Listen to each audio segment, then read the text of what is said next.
औज़ुबिल्लाहि मिनश्शैतानिर्रजीम बिस्मिल्लाहिर्रहमानिर्रहीम। अस्सलाम वालेकुम। मैं हूँ मोहम्मद इदरीस सवान, एडवोकेट फ्राम एबटाबाद।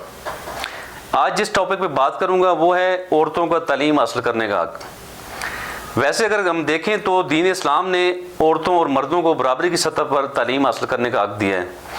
जिस तरह हदीस पाक का मफ़हूम है कि तालीम हासिल करना तमाम मर्दों और औरतों पर फ़र्ज़ है। इस हदीस का अगर मफ़हूम लेके आगे चलें तो हमें औरतों को बराबरी की सतह पर तालीम देना ज़रूरी समझना चाहिए और इसके लिए हमें अमली इक़दामात करने की ज़रूरत है। अल्हम्दुलिल्लाह पाकिस्तान में अभी काफ़ी अच्छा माहौल हो चुका है। पहले की निस्बत अभी काफ़ी हमारी ख़वातीन जो है ना जी अच्छे शोबों में जा रही हैं, आला तालीम हासिल कर रही हैं। अदलिया में जजेस हमारी ख़वातीन हैं। हमारी ख़वातीन प्राइम मिनिस्टर पाकिस्तान हमारी मुहतरमा बेनज़ीर भुट्टो साहिबा थी। इसी तरह हमारी ख़वातीन बड़े बड़े ओहदों पर फायज़ हो चुकी हैं, बल्कि यहाँ तक कि फ़ौज में भी आला यानी अफसरान आला ओहदों पर हमारी ख़वातीन तैनात हैं। अगर तालीम यानी अगर देखा जाए तालीम हासिल करने की अहमियत को, तो अगर हमने औरतों से सोसाइटी के अंदर चेंज लाने के लिए काम लेना है, अगर हमने औरतों से वो ड्यूटीज़ लेनी है कि ताकि हमारी सोसाइटी, हमारा मुआशरा, हमारे बच्चे अच्छा ग्रूम कर सकें, तो फिर हमें इनकी तालीमी इदारों तक रसाई यकीनी बनाना होगी। और न सिर्फ तालीमी इदारों तक रसाई बल्कि आला तालीम हासिल करने के लिए इनके लिए जदोजहद करना होगी और इनसे आला तालीमी इदारों में इनकी रसाई मुमकिन बनाना होगी। पढ़ी लिखी औरत अगर हम देखें तो उससे बेहतर तवक्को की जा सकती है। एक तो वो अपने ख़ानदान की कांट छांट करके उन्हें आला तालीम हासिल करवा सकती है और अपने बच्चों को यानी बुनियादी लेवल से लेकर आला तालीम तक अच्छी ग्रूमिंग करवा सकती है। अगर लड़की अनपढ़ होगी, अगर खातून अनपढ़ होगी, तो वो ना तो अपने लिए कुछ कर सकती है और ना ही अपने बच्चों के लिए, ना ही अपने दीगर ख़ानदान के लिए। तो इसलिए इंतहाई ज़रूरी है कि हमें अपनी ख़वातीन को आला तालीम तक रसाई देना चाहिए। तो दीन इस्लाम ने जिस तरह औरत को एक मकाम दिया है उसमें यानी तालीम की अहमियत को यानी उजागर किया गया है, तालीम के हवाले से बताया गया है।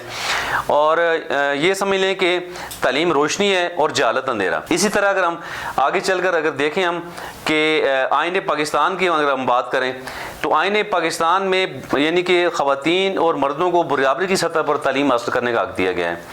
यानी कि बिला इम्तियाज़ औरतों की तालीम की बात की गई है आइन में। यानी ये बताया गया है कि किसी भी लड़की को बिला इम्तियाज़ उसे तालीम दी जाएगी और कोई भी इम्तियाज़ न बरता जाएगा। लेकिन हमारा चूँकि मशरक़ी माहौल है, कुछ हमारी अपनी खामियाँ हैं, कुछ हमारी हुकूमतों की तरफ से सुस्तियाँ हैं, तो जिसकी वजह से हमारी औरतों की तालीम में काफ़ी यानी रुकावटें आयल हो जाती हैं। उसमें अगर देखें वो रुकावटें कौन सी हैं, तो सबसे पहले मैं समझता हूँ जी कि इसमें रस्म व रिवाज का बहुत ज़्यादा अमल दखल है। हम कह रहे होते हैं जी हमारा रस्म रिवाज नहीं है, हम औरतों को नहीं पढ़ा रहे होते, फिर औरतों की बहुत जल्द शादियाँ कर देते हैं जिसमें अर्ली मैरिजेस हैं, यानी कि बच्चा शादियाँ। जिस तरह पहले टॉपिक पे मैं बात इसमें कर चुका हूँ, तो उसमें बच्चा शादियों की सूरत में अगर लड़की 9-10 साल या 11 साल या 12 साल की उम्र में अगर उसकी शादी हो जाती है तो वो बेचारी फिर तालीम तो क्या, वो तो बिल्कुल अपने आप को भी नहीं संभाल सकती, तालीम तो उसकी वहीं पर दरी की दरी रह जाती है। तो इस तरह बच्चा शादियों पर कंट्रोल करना चाहिए और रस्म और रवाज के जो बंधन हैं, जो हमारे फरसूदा किस्म की रस्में हमारी, उन्हें हमें तोड़ना होगा।